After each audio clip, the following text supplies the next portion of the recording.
It's no secret that Tim Burton's been, well, a bit lost for the better part of the 21st century. The brilliantly weird and inspired gothic auteur who ruled the 80s and 90s with a freakish fist with his biting commentaries on social norms and the absurdity of societal boxes, ironically found himself boxed in by the very kind of art he pioneered.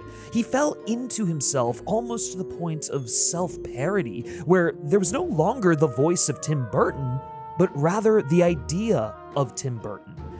That's not to say the artist wouldn't peer through every so often, but for every Frankenweenie, Corpse Bride, or Sweeney Todd, there was a Dark Shadows, Dumbo, and Alice in Wonderland that dug his own filmmaking grave. By the time we arrived at his second live-action collaboration with the mouse, it wasn't so much that he'd sold out, he hadn't, because even working under Disney, he still managed to push boundaries with conceptualizing and producing The Nightmare Before Christmas and directing Frankenweenie. It was just clear that the man had lost his passion, had lost sight of the very reason he loved and made movies in the first place. The aesthetics remained, but he was nothing more than an aesthetic. An artist on autopilot, recycling the same kinds of stories, characters, down to the uninspired efforts of his repeat cast members. And that sucks, man, because Burton is one of my favorite filmmakers for the fearlessness with which he embraced the macabre, remixing Hollywood's genre pictures of yesteryear in order to confront us all with the absurdity of our perception of normal.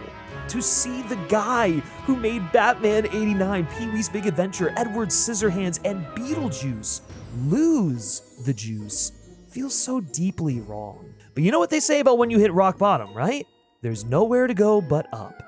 And over the past few years, it feels like Burton's used the audience's collective dismissal of him and his abilities to his advantage. He didn't have to worry about big studio-mandated remakes or audience expectations. It started with Wednesday, a reimagining of one of Burton's favorite programs, The Addams Family. It's a simple enough spin on a beloved but dusty property. The result was one of the best, most stylish and spooky coming-of-age melodramas we've gotten in some time. But while Burton only directed 4 of the 8 episodes, it's clear his enjoyment working on the project and discovering his new muse in Jenna Ortega reignited the creative spark that would allow him to mount a comeback. And so we arrive at Beetlejuice Beetlejuice, Beetlejuice 2, a much belated but nevertheless anticipated sequel to the film that started it all, the film that made Tim Burton, Tim Burton.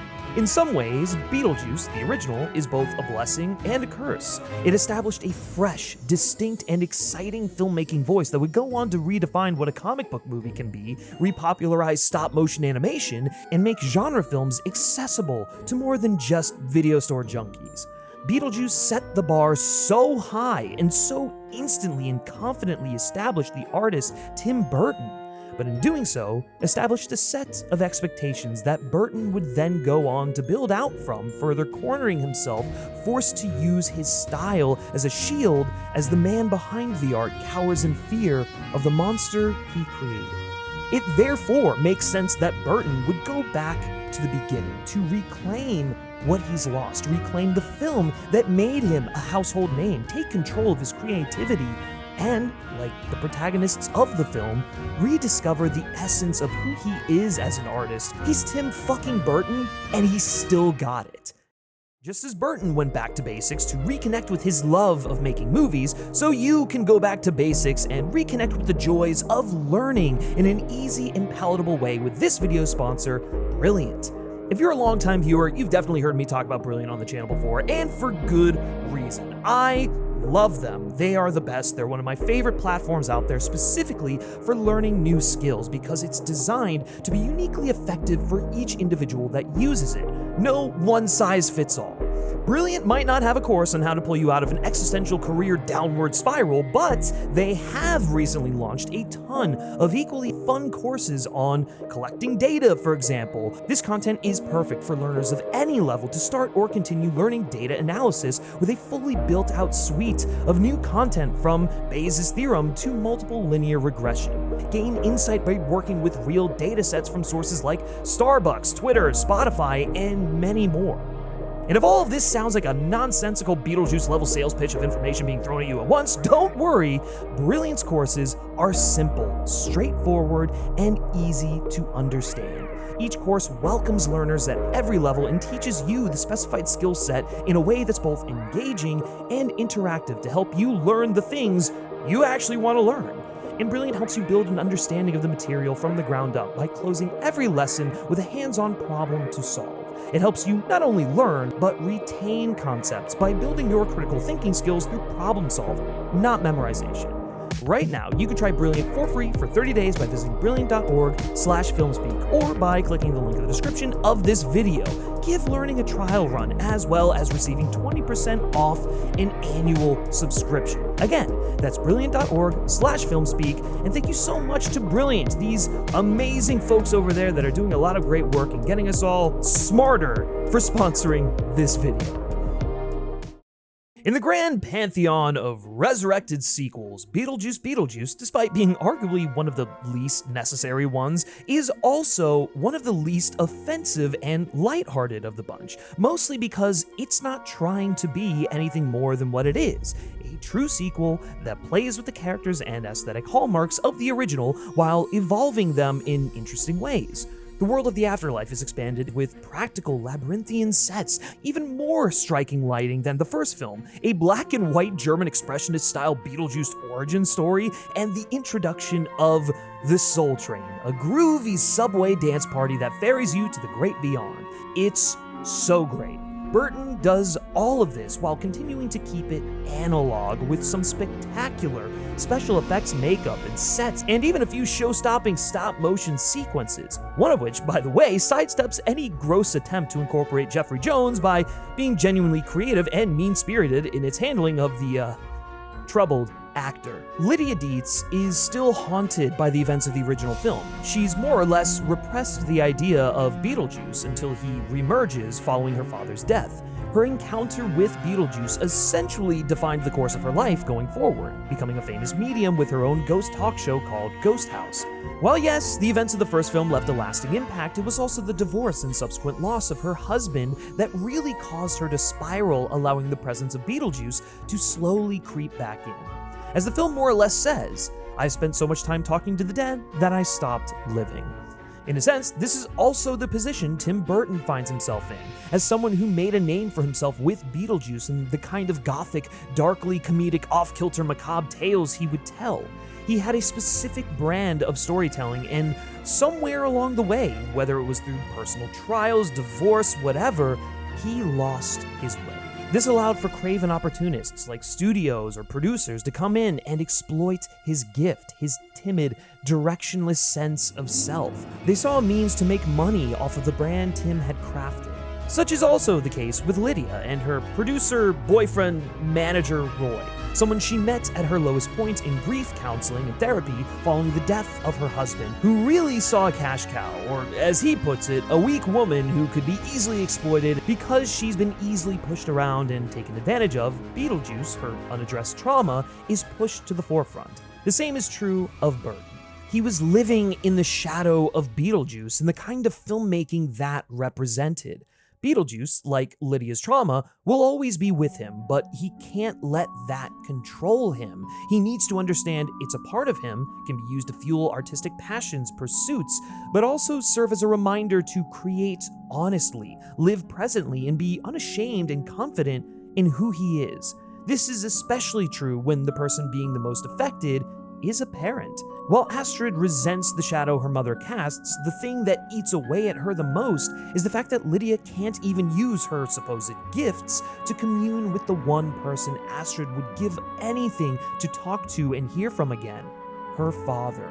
Lydia is unable to grant her that one request because perhaps she's unable to look inward. This causes Astrid to resent her mother and hard pivot towards anything and everything that she believes to be the antithesis of her mother. However, what she doesn't realize is that in doing so, she actually becomes more like Lydia when she was her age. Though her father has been dead for some time, the wound still stings. There's no expiration date on pain. It's the one thing that should have brought them together. It actually drove a wedge between them. But all that time squandering, stewing in unresolved trauma and grief and resentment ultimately held each of them back from moving on with their lives, especially when it comes to Lydia, a victim of what's come before. She's more dead than the actual dead, which is perhaps what draws her to them, the unfinished business that haunts them. Perhaps this too is what draws Burton back to the same well of ideas he's been toiling over the past 20 years. What Lydia has to realize is that most of the people in the afterlife are there because they made the mistake of forgetting to live. Beetlejuice 2 feels more connected to the fun of making films that is present in all of Burton's 80s and 90s work. He's back doing the things that he really wants to do, and at this stage in his career, he's living again. The film is really an exploration of grief, and I think the film does a great job of exploring what that does to a person. Lydia was so blindsided by the loss of her husband that she, like Burton in his career, fell inwards, losing herself in the process. Burton has traditionally always been a bit of an introvert, to the point where even some of his direction to his actors in the past is rather vague and short. He's had to learn to open himself up more and surround himself with people who will lift him up and not allow him to fall into himself. Astrid already struggled to see her mom as a person, the legacy, fame, and status of being Lydia Dietz casting a shadow to the point of dehumanizing her. And so when her father dies and the one thing Lydia has gifts for she can't use, it causes Astrid to resent her. That, coupled with Lydia's inability to express her grief outwardly, only further creates a rift between her and her daughter, who really aren't as different as they think they are. It also causes Astrid to resent the things she used to love as a kid, which kind of the position Burton finds himself in. You can almost feel like he's hating all of these things that he loved as a kid and needs to find a way to fall back in love with them again. In a sense, Astrid closes a part of herself off, in turn not living, forcing herself to become less of herself. With Delia, in the wake of Charles's loss, she's doing what she's always done, finding creative ways to process her emotions, her grief. She's confident in who she is in a way that no one other than Beetlejuice is. That unabashed personality allows her to both grieve Charles through art, but also exploit his death through art. Ghosts, by their very nature, are wandering around, haunted by their unfinished business. The film paints them as both dead and living. Soul suckers looking to take advantage of lowly people in vulnerable, often grief-stricken states to fill the voids inside of them. We see this in Roy, Dolores, and the serial killer kid. The fact that he was a serial killer was a pretty fun little twist. I mean, we knew he was a ghost from the beginning, but he deserves to go to hell. These ghosts are never the ghosts of the people we lose, never our loved ones trying to communicate. They're people who want something from us that cross through because they see an opportunity. The dead are dead, and the ones we love never haunt us, but they remain with us. They are for us to remember and call upon when we need them most, but never ones to interfere. Their life is over, and they understand to honor them is ultimately spending time with the people, passions, and places we love. Lydia is able to let go of her grief by ceasing to spend time with other people's ghosts and instead focus on her own and how to move forward with her life. Then there's Beetlejuice, that son of a bitch. He's haunted by the marriage that took his life, scorned by it, feels as though he was cheated out of the life he had, and so has been trying to find a way back ever since. He's a manifestation of Lydia's trauma, the ghost that haunts her and that will always haunt her, but he also represents those like him in the land of the living, like Roy, who see her as the answer to the void they have in their own lives. While Beetlejuice was wronged and blindsided by his ex-wife, the reality is, he was just given a taste of his own medicine and exposed for the craven opportunist he is. He's essentially doing to people like Lydia what was done to him. Same goes for Delia. She did love Charles and how he helped fuel and fund her art. That's obvious, but she also kind of hated him, and she's someone who's willing to use the pain around her for personal gain, and Burton understands that that's totally valid. If that's how you cope, that's how you cope. Which is why Delia is the most unashamed and confident, self-assured person in the room. Whether she uses her art to process the pain or not, she's 100% honest about it, whereas someone like Roy is trying to hide the true nature of his attraction to Lydia. What's also great about this is how Burton now has 3 generations of Dietz women to play off of one another. Lydia is now in a position where she understands her stepmother and the torment she put her through as a teen because the same is happening to her with her own daughter. She's able to connect with Delia in a way that she wasn't before. Just as Lydia let the separation of her mother from Charles fuel her resentment for Delia, Astrid let the death of her father and mother's reaction to it fuel her resentment for Lydia. The difference is that Delia never lost her sense of self in a way Lydia did, and you almost get the sense that Astrid hates that aspect most about what her mother's become most of all. The inability to be open and share in the grief with her daughter. That's what she needed, and that's what Lydia needs whether she realizes it or not. Burton does an excellent job of showing how the people around us are able to pinpoint the things we don't see in ourselves, even when we believe we can see everything for what it is. The lack of self-awareness can ultimately be detrimental to moving on and lead to your undoing. For as much as Astrid is able to see Roy for the con man he is and Lydia for the shell of the woman she once was, she's unable to see how grief is controlling her, which makes her blind to the ghost kid who almost takes her life, blind to the fact that Lydia actually has more in common with her than she might realize. For as much as Lydia is able to see the ghosts of others, she's unable to look inward at the things that haunt her. Even Delia. She sees and understands logically what Lydia and Astrid are going through because of how it mirrors her and Lydia's own relationship. She knows exactly the kind of person Roy is. She's even aware of how she's exploiting Charles's death for her art, and yet that self-awareness blinds her to some pretty glaring mistakes, like not checking to see if the venomous snakes she got were defanged, or that she's doing exactly what Charles would have hated by turning the house into this massive art gallery. It's a big, gigantic gesture, and Charles hates big, gigantic gestures. Burton understands our inability to be introspective at times because it's something he's dealt with his entire life. For as internal of a person he is, who lets his imagination run wild, he needs someone to ground him. We all need those to confide in and help us understand what we perhaps are blind to in ourselves before those most desperate and opportunistic do. The thing about Beetlejuice is he's repulsive, he's pervy, he's opportunistic, but you can rely on him to be all of those things, and as long as you outsmart him, you'll always have the upper hand. He's everything Lydia needs and doesn't need. He pushes her to reclaim her life, in a sense, by confronting the thing that's been tormenting her for so long. And yet, because he's so unabashed about who he is, she knows she can trust him to be him. He's less the villain here and more so a tool for the characters. The shameless, honest reflection of what the protagonists are up against, but weaponized against the antagonists. He's the quick fix that comes when the unaddressed problem in the room is allowed to fester for too long, making him a last resort. And what do you get when you're desperate? Well, you get the worst, most sleazy kind of individual. In a larger sense, Beetlejuice is the manifestation of one's grief and trauma, the ghosts of the past that always remain, but that you can pull from when needed, so long as you're in control, of course. I think that's especially true for Burton while making this film.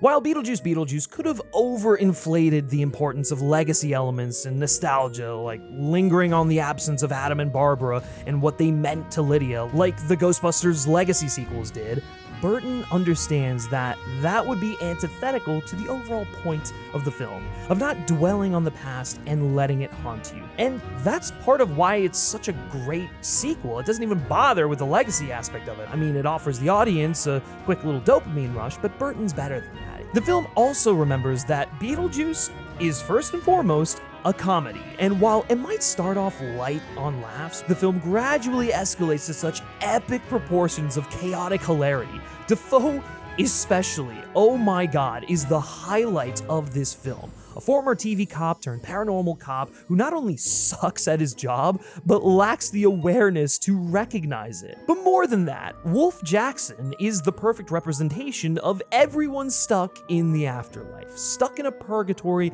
of their own personal hells. The unfinished business, again, of ghosts manifest through the most corporate DMV-looking hell you can imagine. Everyone's working, but nothing's getting done. Lydia and Astrid don't want to be walking corpses anymore, and Tim Burton doesn't want that life, doesn't want to be stuck in a purgatory of becoming a pastiche of himself. If it wasn't clear already, I fucking loved Beetlejuice 2. It put a massive smile on my face and restored my faith in the great Tim Burton. It's a ghoulish good time at the movies, a heartfelt yet zany sequel that reconnects Burton with his one true love, the macabre and movie making, through an introspective unpacking of grief, trauma, and purpose. It's a welcome return to form, and a fun fall flick. Yeah, the film is overstuffed in typical sequel fashion, with characters like Monica Bellucci's Dolores feeling like afterthoughts at times. However, even with that, you gotta love how Burton crafted a character for the sole purpose of shamelessly and lovingly showing off how gorgeous his partner is. It's incredible. Like, find you someone who adores you as much as Tim Burton adores Monica Bellucci. Regardless, there's no denying that despite how many moving pieces there are at any one time, Burton and the screenwriters somehow managed to weave them all together in a way that's thematically sound and purposeful, even if their conclusions feel a bit rushed. Beetlejuice Beetlejuice is the first time in a while where Tim Burton was able to genuinely keep it real by rediscovering the passion and truth behind why he became a household name in the first place. He needed Beetlejuice to pinpoint what he perhaps saw in himself but was unable to address after so long. Now, by getting back to basics and exercising his demons, he's able to move on to the next phase of his career. The Burton